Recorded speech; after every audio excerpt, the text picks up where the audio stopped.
All right, we're going to talk about Trigun, a manga by Yasuhiro Naito. So, I believe this manga started in 1995, 96, around that time. Originally ran in Tokuma Shoten's Shonen Captain magazine. That magazine went under and moved over to Young King Hour magazine from Shonen Gahosha. And then it changed over to the title Trigun Maximum. There are 3 volumes of the original Trigun and 14 volumes of Trigun Maximum. These are put out by Dark Horse. Let's see. We do have some... Wait, is there no localizing credits on this? It's ancient, so probably not. Probably not all that's here is publishers, editors. English language version. Produced by Dark Horse Comics and Digital Manga Publishing. Blech. Yeah. The information. I mean, it's very obvious that this is an old ass translation. So yeah, it's pretty old. It's okay for the most part, but there are a lot of things that don't hold up. Wait! It's on the second page with the funny underneath cover thing. Yes, it is here. Okay, it's right here. Translation: Justin Burns. Lettering: Studio Cutie. Interesting. All right, I have some copy here from Dark Horse. Somehow, the past has placed a $60 billion double dollar bounty on Vash's head, and the gun-slinging pacifist can't seem to get away from money-grubbing, itchy, trigger-fingered citizenry. Find out why Vash is worth so much money dead. Find out why Vash is worth so much money dead. Okay. Feel the clumsy worry of the unfortunate citizens of the pulverous planet.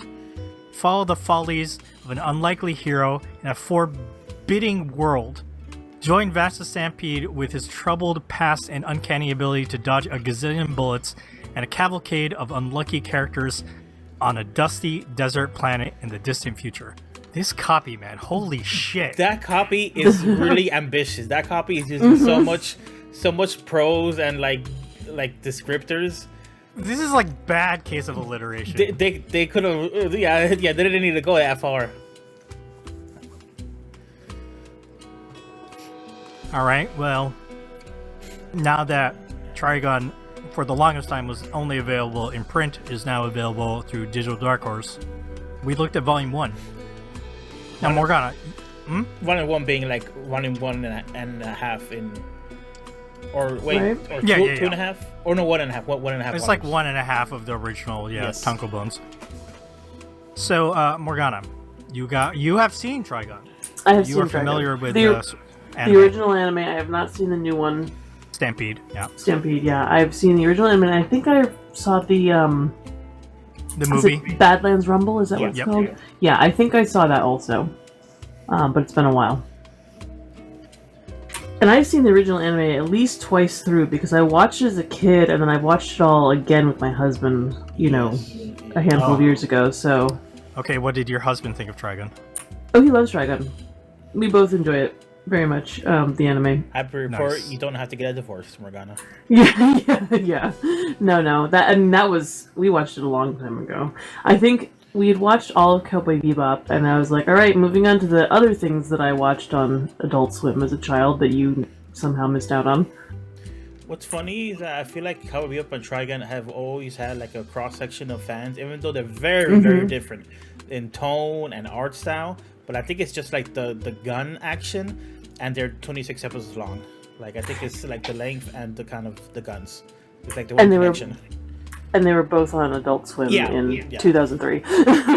That's really, I think, a lot of it. But yeah, so I have watched Trigun. I do like Trigun. I have so do you guys know that piece of art with a black cat on it. It's just like, it's a famous piece of art, like a black cat on a yellow background with some like text. It's called Tournée du Chat Noir. It's by Steinlen. I love that painting. I have t-shirts with a whole bunch of like pop culture references that are based on that. And I have one of Kuroneko. Nice. From Trigun, yes. Nice. I have one of Luna from Sailor Moon, whatever, but I have a Kuroneko one. That's cool. Morgana, is this your first time reading anything by Yasuhiro Naito? Yes, yes it is. Oh boy, here we go. No, I'm kidding. Can you tell this dude likes Todd McFarlane? Uh-huh. Also Sure Rob can. Liefeld? Yep. 90s comics. Yep. Yeah, I think he's a much better character designer than either of those guys. No offense. But yes, I totally noticed that. It's very stylish. There's a lot of very, like, I could tell that Naito has his look. He has his aesthetic. And for the most part, I enjoyed it. I will say there's one, like, sticking point for me with this manga. And it's that the action is so fucking confusing. Yes! I don't know what the hell is going on. This man can't fucking panel like perspective for shit. Okay, No. Listen, Morgana, you just gotta read it 5 more times, and then I think kind of clicks. Like, oh, this guy Yeah. was jumping to the left, and this guy was dodging underneath. It's all on the page. You just have to find it, you know. It's on the page, you just have to make it up in your brain. Yeah, the Matrix, like your brain matrices with like the images. It's like looking at a cloud. You know, you look at that cloud, you see a picture like the form of a baby or a gator. Eventually, you look at these pages and you see the action scene show up. You know. It just kind of all coalesce. This kind of covered the. It was very similar to the anime, from what I remember of the anime. Like, I remember these stories. Yeah. I remember these episodes. So I was a little surprised by that. I kind of expected it to be a little bit different. But it was kind of like blow for blow, very similar. It becomes different during Maximum. Maximum is basically when, because the anime started production during the manga, and they kind of hashed out the story where it was going to go. Yasuhiro Naito was involved with that. Like they came up with like the big bullet points of the story, and then the anime studio ran with it and they did it. And then when Naito kind of got up to like certain parts of the story, he had the privilege of like hindsight of already seeing the story, and kind of he was able to remix it. And by the time you're like, you know, a few volumes, like 3 or 4 volumes deep into Maximum, it's very different. It becomes a very, very different story. But like that's later on. Right now, everything is like pretty similar. Okay. I also was reminded that Millie is best girl and also a himbo. Yes. Millie is a himbo. Yep. Bimbo has a pejorative kind of thing, and she's not sexy, but she's got that like big dumb, like, she's amazing. Yes. She's like Noi, you know, Exactly. Dorohedoro. Right Like, out of Dorohedoro, yeah. yeah, like exactly the same. I love Millie. She's pretty much always been my favorite. I have the page where they introduce the girls up on screen right now. Rereading this, I'm reminded how unique these characters are. I don't know if you two agree with me, but I really feel like girls in manga don't get to be the comic relief without being the butt of the joke that often. These two are essentially the comic relief for a lot of this manga, mostly because they're career women who are so put upon, and they have this ridiculous job to do in this ridiculous like post-apocalypse. They gotta follow around this guy who's so dangerous he's categorized as a hurricane, as like an earthquake. You can't put a bounty on him, and he's like super crafty and sneaky, and he could get past him in so many different ways. And just like Merle's high-strung, I gotta get this job done because what she's so career-oriented, and she's very professional. She wants to do her thing, and Millie in her like surprisingly wise, but kind of goofball, blank head kind of way to go about things. Those two just chasing after Vash. It's just a great dynamic that I feel like doesn't happen in this way in manga that much. They're not really getting groped or skirt flipped, or like, I'm just trying to think of like comic relief funny stuff that happens with girl characters in manga. Yeah. And also for somebody who was influenced by 90s Western comics, they're not buxom, sexy, like, and manga at the time too had a lot of female, especially manga for men, had a lot of female characters that were, manga always had sexy characters, always does, always will, but there's no real TNA, despite a very strong aesthetic that I don't think it wouldn't necessarily lend itself to that, you know what I mean? There's a lot of like kind of heavy metal magazine kind of, again, Todd McFarlane sort of extreme stuff going on that I think Naito could easily have leaned into that and gone kind of all out. And he does, with the Nebraska family. They're really extreme, and there is a little bit more, like, I don't know if you want to call it sex appeal, but more scantily clad female characters. So it's not like he doesn't do it ever, but these characters that show up in every story, they're characters. They're given that dignity, I guess. I don't want to make it sound like sexy characters aren't dignified, but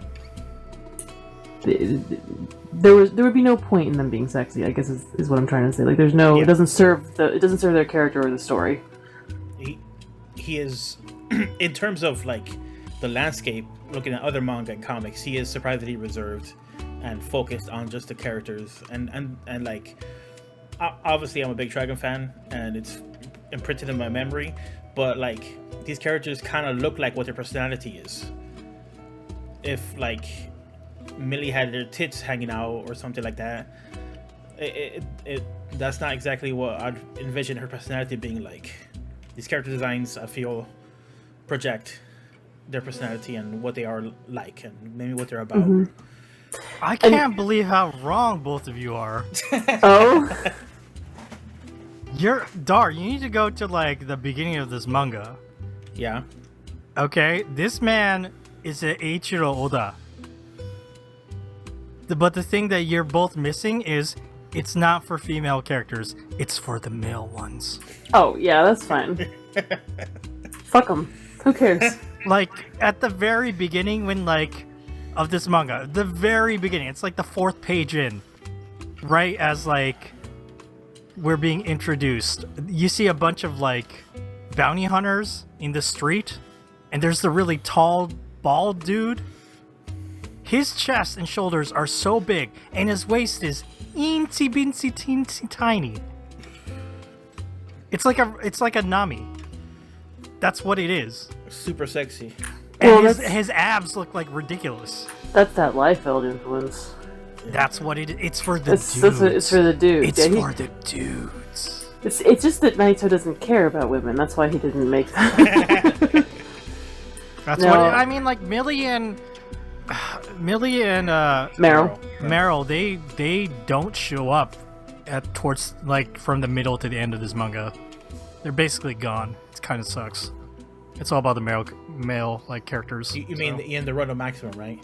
Yeah, throughout the entire course of, like, still in this like beginning of Trigun, they're like heavily featured, but yeah, there's a big part of the story where it kind of just it gets out of hand. It gets a little bit out of hand, and Morgano's half joking about saying Naito doesn't care about female characters, but I think that's the case. I don't think he cares about female characters. That's too bad, because now I don't want to read Maximum. Like, to me, there's no point without Millie and Meryl. Like, I know it's about Vash or whatever, but, like, they balance him out a little bit. He's kind of a... Remember when I was saying it's a lot of extreme here? Vash is very extreme. So I want to rebut a little of what Dagazu said. They're still main characters of the manga. It's just that the anime. So like the anime, you don't really have the issue that you do in some anime like Naruto, where it's like, okay, in this story arc of Naruto, he goes with the pervy sage to go find the next Hokage, and then when they fight Tsunade, then there's a whole thing with Orochimaru and all that stuff happens over there. During that, you never see Sakura, you never see Choji. The Trigun anime doesn't really have that thing because it's a lot more self-contained. Each episode almost wraps up, even though there is a continuous storyline.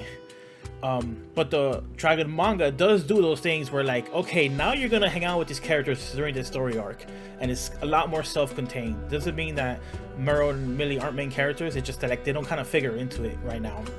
You need to reread Maximum, dude. I've reread it like 3 times. I'm not exactly sure. When's the last time you read it? That was a few years ago, like a while ago.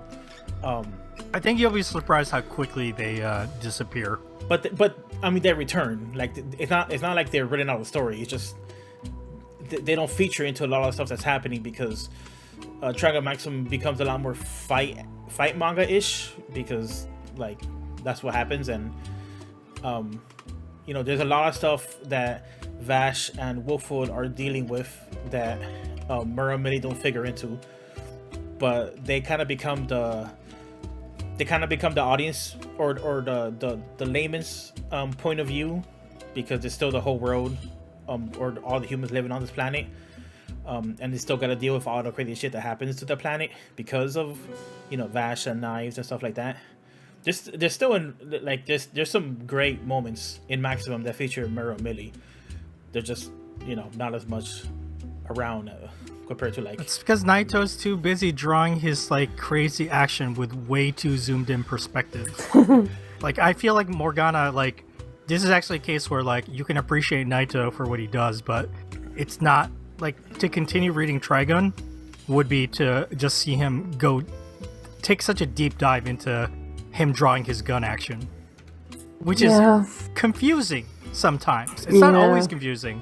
Darfox, can you jump to page 87? This is like the showdown between Vash and the son of the Nebraska family. You know, the huge guy with the arm that punches out. Rocket punch. Are you asking 87 in 87 on the page? In the reader, or what it says on the page? Because on the page... On the reader, it says 78. Okay. That's what I need, boss. Okay, thank you. So Darvox will put this up on the screen, but like there's a showdown where Vash reaches for his gun, and like on the opposite panel is the son of the Nebraska family getting his like fist ready to punch. 79 is what you wanted? It says 87 on the page, right? Yes. Okay. Sure thing, boss. Right on it. All right. And then I got it on the screen.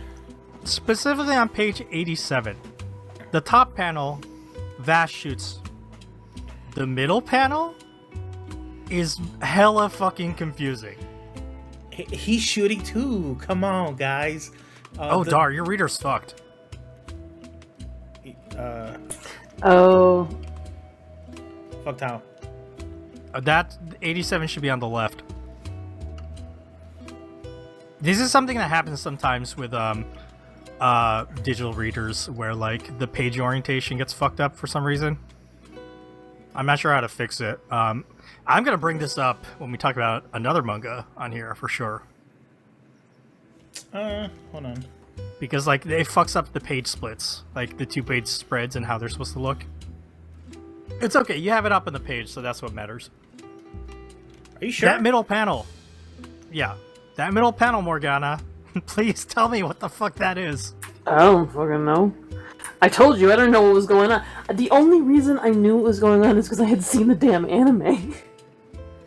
Well, the answer was, it was a shot of the joint of the Nebraska family guy's son shooting his arm, and like the explosion that happens there. Yeah. But it's way too zoomed in. Because they're both shooting at the same time. It's a quick draw. But it doesn't need to be that close. Keep up, come on. Like, this is the problem with Naito. Sometimes he like puts his perspective at an angle or like way too close, where you just don't. You're like, what the fuck is this? And I think that would be fine if he did it occasionally, but he does it's it all constant. the time. It's all the time. There's a part during the Sand Steamer story arc. Vash accidentally shoots somebody, and he's like, "Oh no, and it's revealed that Vash has been fighting, as he does. He's a pacifist, so he never shoots to kill, and he injured this person because he was caught off guard and surprised. So he's like patching up this person and his stomach, and that stomach looks like the most fucked up thing you've ever seen in your life. It looks like it's like a mess. Engorged. It's like a mess of abs. Yes, I did notice that. Yes, it's like, wait, that's not how the side of a stomach should look like. I couldn't tell, and to this day I still can't tell if that's supposed to be like he's a mutant underneath the costume. Like, I couldn't tell if it's like, okay, underneath Right. these costumes, these people are just like weird, like post-apocalypse mutants. They get irradiated. Some of his character designs are also, like, the human characters are just kind of extreme proportions. So I also was kind of like, is this intentional, or is this, like, just weird art? It's Rob Liefeld. Right.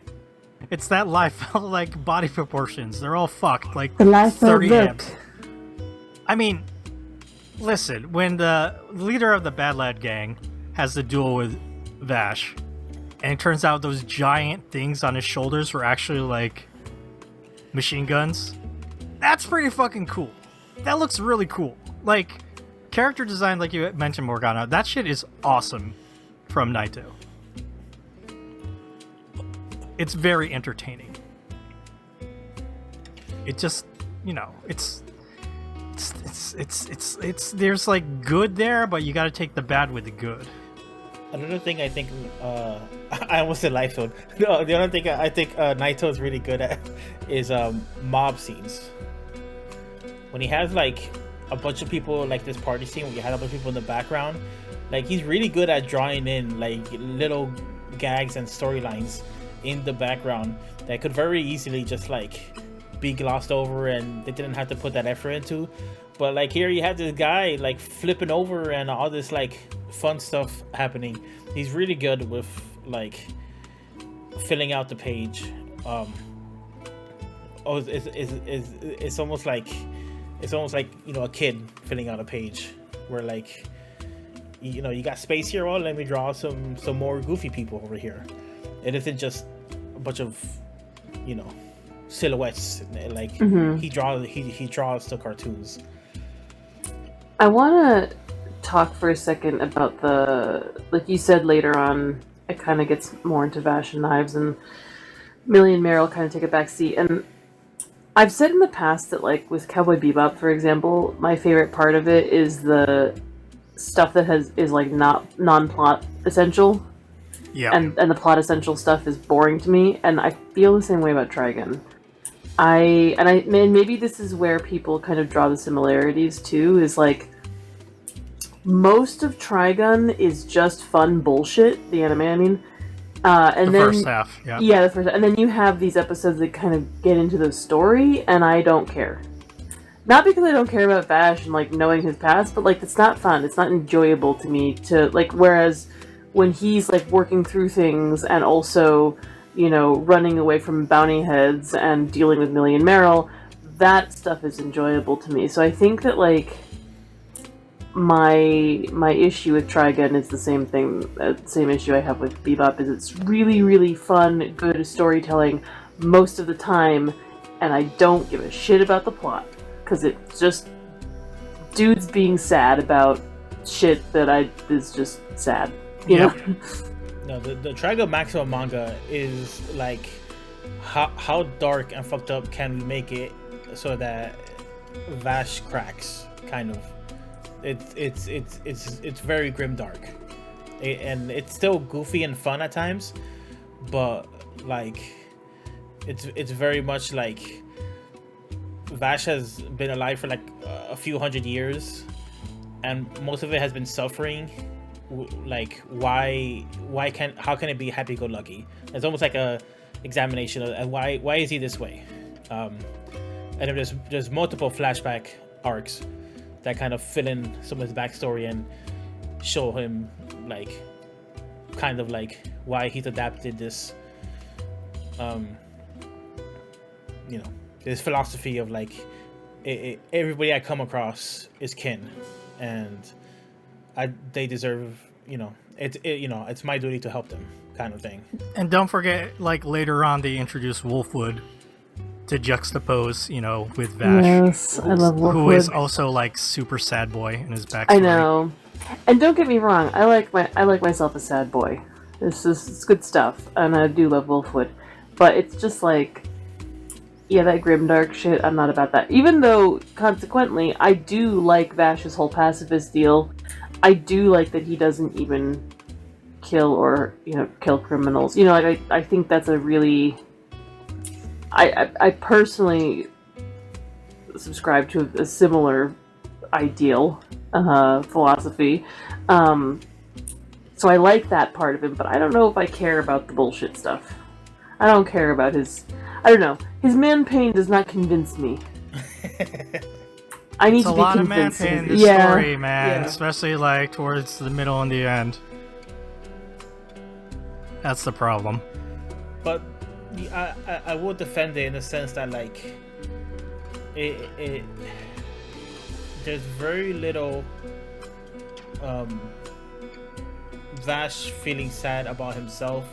It's more like Vash feeling desperate that he's falling short, that he can't actually save everybody, that he can't actually help everybody. And then, like Dr. said, it's the interplay between him and Wolfwood, where Wolfwood's like, yeah, I mean, fuck him, like, they couldn't save themselves, it's not your issue. Let's focus on this other thing, whatever. It's less brooding than like, oh, my life sucks. It's more like, I can do all the stuff, but I still can't save everybody. I still can't stop this from happening. I consider it kind of different. I don't know, man. Towards the end of the story, it gets very extreme with how that goes. Yeah, it's great. One thing I want to mention about this digital edition that we read, very, very clean digital edition. Looks very good. There's a little Moira, which can't be helped, I think, because like this is an older title, so the scans kind of like reflect that. Translation is pretty good. Lettering is good, but it was very inconsistent at one point. I think in the beginning, for whatever reason, whoever put in like the lettering had it like left side oriented. Did you guys notice that? There are a couple there's a couple panels and pages where like the lettering is like, I think in the boxes. I'm looking at the middle and the boxes are like left side oriented, like normally like if you're writing in a blank document on like Google Docs or whatever. Instead of center oriented. It's a little weird in that sense. But the biggest bummer is a lot of the sound effects are not translated at all. Kind of makes sense though, because it would be a fucking job to translate some of these sound effects. A lot of them would be really redrawing seems like a mess because Naito is very dynamic with all the sound effects he puts in. Even from the beginning, like all the bang bang bang bang bang, there's like a million sound effects on the page. And they look very stylish and cool. So I'm glad they didn't choose to redraw them. But not translating them, you're missing a couple things. Yeah, I mean, I want to reiterate that Dark Horse is not solely a manga publisher. So some of the choices they make, I wonder if it just comes... I mean, from what I understand, they have like one dude doing all the manga, basically, like one guy in charge of it. Which is nuts because then this may be different now. This was years ago that I heard this. I hope so. They have like decent amount of manga. Yeah, they have a ton of manga, and I think manga's kind of what makes them a lot. I mean, Berserk. I can tell you this truthfully. Berserk is their bestseller. 100%. 100%. The deluxe editions. sell really well, despite the fact that they are expensive. So, yeah. You gotta buy them and put them in Airbnbs, remember? Right, that's right. So, you know, but I think sometimes the decisions they make are not coming from a manga publisher perspective, but a general comics publisher perspective. It shows. Yeah, and especially something like this. Again, this was translated a long time ago. It was out in print a long time ago, so things may have changed since then. I mean, I know that now with like a Kurosaki Corpse Delivery Service, they don't translate the sound effects in the text. They just give you all the at the back of the book, which is bad. That's a bad way to do it. Mm-hmm. I'd rather they just like put a tiny translation like there on the page, just like an asterisk with like a little like this is what this says. I'd like, you know, I can't when I flip to the back of the book to find out they're saying The back of the book is, I think, the worst method. Yeah, I agree. I don't know. I think that it's a worse method, but like not translating the sound effects at all here. Oh yeah. That's also not great. Yes. No. As far as translating them, putting them in the back is the worst method. This is worse overall because it's not translated at all. Yeah. And like sound effects are like just a big part of manga, especially the We'll manga talk like about this. that in another manga that we're gonna talk about today. So, but yeah, Morgana, you've heard me and Darfox debate about like Trigun and where the story goes. But yeah, for everything in this first volume, is there anything else you want to mention about your first Yasuhiro Naito experience? I don't think so. I think the thing that stood out to me most was the fact that it was visually confusing at times. This is nothing. This is I so know. tame compared to like how it goes in the future, in like future Trigun Maximums, and also in his current series Blood Blockade Battlefront. Like holy shit! I love the piece of art that Dar actually has on the screen right now of the three Yes. at this table. I was looking at that really closely when I was reading. I was like, this looks good, and I love like, I don't know. I feel like it's a very '90s thing to have like scenes of, I don't know, your characters doing tranquil things in the middle of like a, you know, an action-packed manga or like, yeah, like just random art that has no bearing on this. Not that it doesn't have bearing on the story. I mean, there is context here. It is in context, but I don't know. It's just a nice thing. I like that piece of art. Look at the kitty too. Yep. Kuroneko-sama. I like how Vash is like taking shots and they're like drinking tea. What's he doing? Millie probably's got a shot in her tea. It's fine. That's what I would do. All right, nice, Morgana. Darfox, I want to ask you a specific question because you and I watched that reboot or that new Trigun Stampede anime. Stampede, yeah. What do you feel like after watching that, rereading this now? Because the events of Stampede take place before this. Yeah, kind of. It's a different story, but it's sort of the lore kind of mirrors in a way.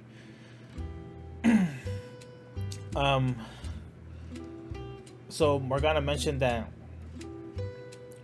she doesn't care too much about like the main plot. Unfortunately, Stampede is kind of all main plot. I think that's one of Stampede's main issues, is that they introduce the gung ho guns like really early on, like first, second episode, and they're dealing with him like all the while. So I like Stampede, and I would actually recommend it to Morgana because she's a fan of the Dragon anime, but just with the caveat that it's like there's even less fun time adventures in Stampede. But yeah, like I don't know, it's like I don't know. In particular, what do you like What do you want me to comment on with Stampede? Well, I just thought it was really interesting after watching the Stampede anime, and then like you read this manga, and it's like it starts with Third City, July, 11 hours after destruction. Yeah. Which is like the entirety of like Stampede. It's about like what happened at July. And that stuff does get covered in the Trigun manga, but actually just like seeing that anime now and then like rereading this, I thought that was pretty interesting. But it's different in the manga though. That's the thing. Like the flashback to July, is completely different in the manga, and like it is, and actually like a lot more heartbreaking in my opinion. And it's also different from the anime. Like the in the anime July, they state that Vash didn't kill anybody. He just destroyed the buildings. And people died off afterwards because they didn't have infrastructure and they didn't have food and stuff. So they turned on each other and it became like a post-apocalypse kind of hellscape. And that's how the people of July died, by starving and killing each other, which is kind of wild. But like that's not what happens in the manga. July literally got sucked up by a black hole that Fast shot, you know. And in Stampede, it's like completely different. It's like this whole. I don't remember what it was. It was the whole like plant REM connection to like the other dimension. It's a very different take on like the plant stuff. It was interesting. I liked it, but I don't see Stampede as a prequel to this manga because it's just too different in my opinion. Okay. I was just thinking about those things as I was like reading this. Because, you know, Millie is not... Wait, is it... Yeah, Millie isn't in Stampede. No, she's literally like a post-credit, she's literally like a post-credit tease. It's like, oh, we got a new employee here, Millie Thompson, and then that's like the end of it. You know? Yeah. Because Meryl's teamed up with Robert De Niro. Yes. Yeah. That's the name of the character, Morgana, not the actual actor. The fuck? She's also not an insurance agent, she's a reporter. Yeah. Which is fine. I don't really mind that kind of change. Because it would make sense. Actually, it probably makes more sense. Like, what kind of insurance agent like follows around people like that? But I love that concept because it's so ridiculous. Yeah, and that's I do. And that's why I think like the funny, the humorous part, the wacky adventures part of it works so much better for me because it's just kind of all absurd. It is, but what if I told you it's all about like saving the planet and planetary like destruction? I mean, you know, I'm also into a good like let's save the planet / eco-terrorism / Miyazaki's been here / that kind of shit. I love that. I love, you know, I'm a sucker for that. I mentioned it when we talked about Parasite. So, you know, but like actually the story here about the older couple who had the land that was all green. Little Arcadia. Yeah. Yeah, was that in the anime? I don't remember that. Was not in the anime. No, this was a manga original. No, it was? It was, yes. Episode 14? That episode is kind of controversial because I think it's like right after they start introducing the gung ho guns, and then they have another like fun time episode, or and that's focused on the girls. So I think some people don't like it, but I like Little Arcadia. It's a nice little story. Yeah, it also feels like a very like 90s anime, 90s manga, like sentimental bullshit kind of thing. Yes. And I'm into that, so it worked on me. Trigun is like 90% sentimental bullshit. It's like, it's so love potent. Yep, love that shit. I want to reiterate, because we're probably not going to talk about Trigun in this podcast for like a very, very long time. It's time to get it all out, Dar. That like if people don't like realize, like Trigun really is like my shit. Like Trigun Like that's why I go easy on like Star Wars fans that are complete fucking weirdos, or those people who like cry when they saw like the Disney castle after coming back to Disney after COVID.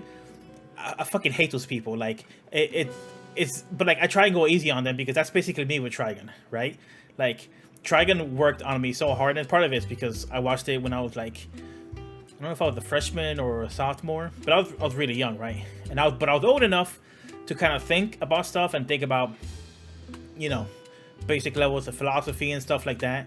And just like scenes, I think it's episode 3, where Frank Marlowe, or Frank Marlin, I think, the gunsmith, he stops making guns because he basically takes like a non-interventionist idea or ideal that like if he does something, it could cause harm. If he makes somebody a gun, they could use that gun to hurt somebody. And then he has this philosophy of like he can't interfere because he like things should be equal, and if he starts pushing, then it will make something else fuck up wrong somewhere else, right? There's that scene where Vash is going to intervene on this bank robbery, and he's like, why do you care? Like, why are you gonna like stick your neck out for these people? And he's like, you see that kid over there? That kid had like his mom had money in the bank that she was gonna use to buy him a toy. Now she want to have a toy. He was like, do you know them? Like, no, I just actually made that up. And he was like, then what are you doing? Well, like, why are you gonna like get involved in this bank robbery? And he goes, this situation is not equal. And then it shows like Frank Marlin's face, and he's like all shocked. And then the fucking bongo song starts. That the composer from Trigun, I forget what his name is, but he's amazing. And then I get chills and I feel like crying. And it's like perfect. And it's like there's so many things in Trigun that does that to me. That is like the shit. It is my shit. And like I do really enjoy revisiting Trigun and thinking about like, you know, some of the philosophies like very sophomore-ish and very surface level.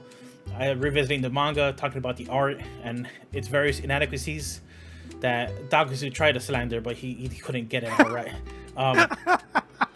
I do enjoy talking about it and looking at it in critical lens and thinking about it in a non purely emotional way, but it is easy like that, like a snap. I can like transport myself to where I was when I was watching Trigun originally on TV on Adult Swim, and see those scenes that like give me chills and be like, oh shit, this is, you know, this is art. This was my anime's art like phase, which obviously it is, but like, you know, the idea that you care that anything's considered art at all is, in my Teenage opinion, Star Fox going off. Yeah.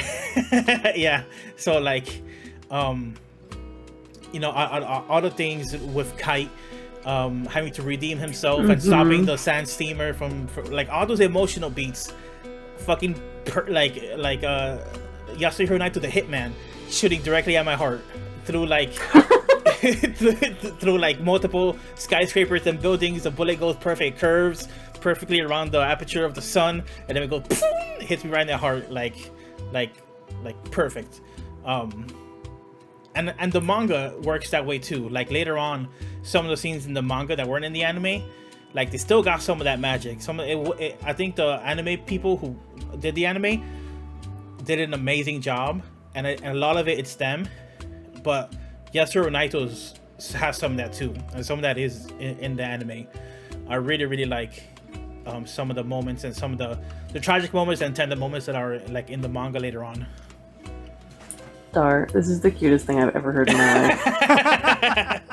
And I understand though, because I feel this way about Yu Hakusho. Yes. It's the same.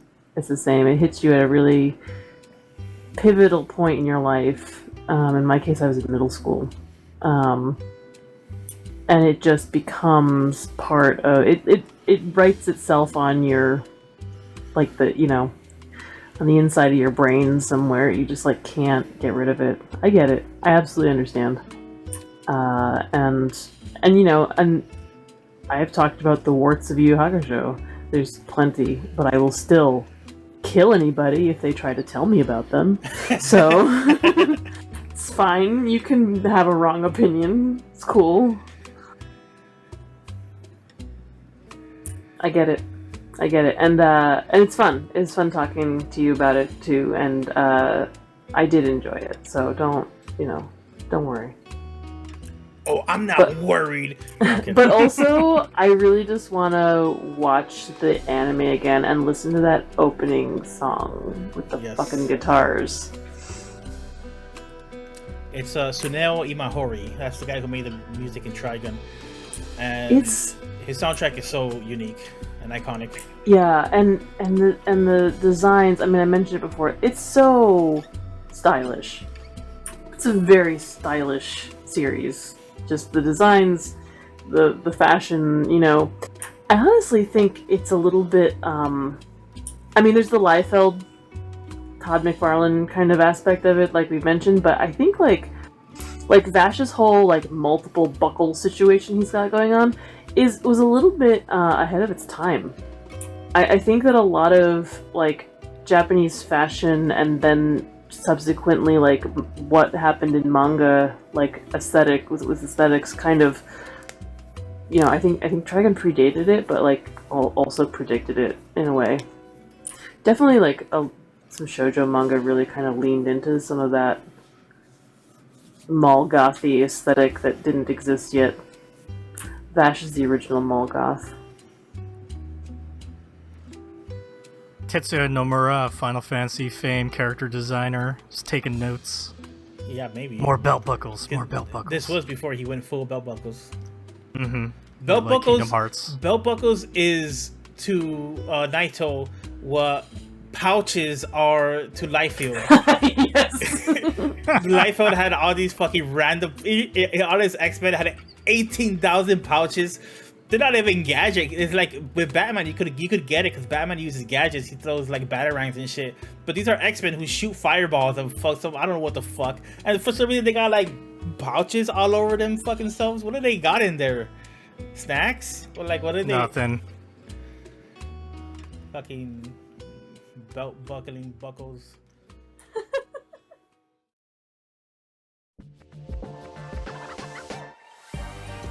Hey, if you like that clip, you could join us every single Saturday where we record our brand new episodes.